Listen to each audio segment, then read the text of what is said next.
मोदी है तो सेफ है, कौन? भ्रष्टाचारी सेफ है, गद्दार सेफ है, देशद्रोही सेफ आहेत.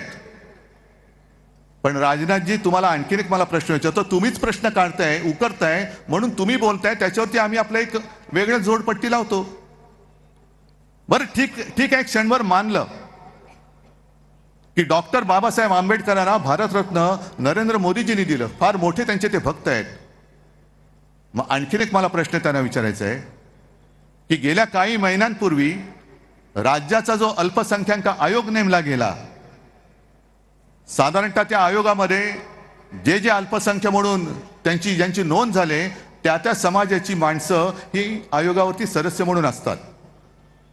म्हणजे कोणी असतील ते असतील, पण त्या आयोगामध्ये एक सुद्धा बौद्ध समाजाचा माणूस, एक सुद्धा बौद्ध समाजाची व्यक्ती का नाही ते सांगा, आणि मग तुम्ही डॉक्टर बाबासाहेब आंबेडकरांना मोदींनी भारतरत्न का दिलं ते सांगा.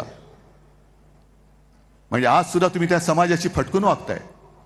जे मी म्हणतो बुरसटलेलं गोमूत्रधारी हिंदुत्व हे यांचं हे आहे की आज सुद्धा त्यांना त्या धर्माची, त्या समाजाची लोक नको आहेत.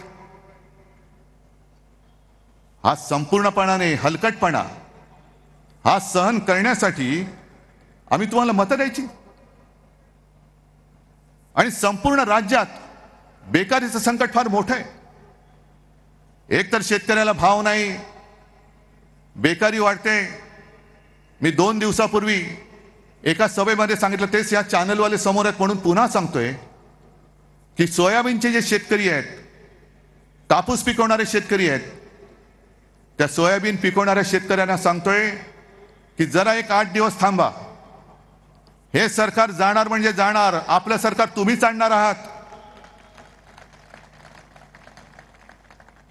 आणि आपलं सरकार असताना सोयाबीनला भाव साधारणतः 6-6.5 हजारच्या पुढे होता.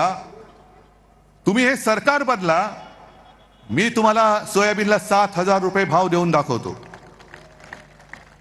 आपलं सरकार आल्यानंतर पुन्हा शेतकऱ्यांना कर्जमुक्त करून दाखवतो. फक्त तुम्ही सरकार बदला.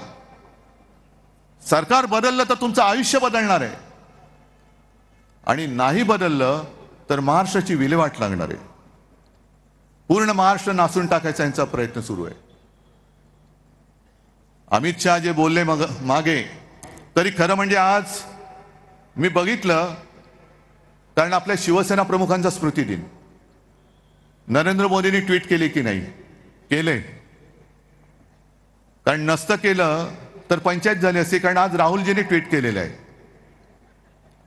आणि आदरांजली वाहिलेली आहे.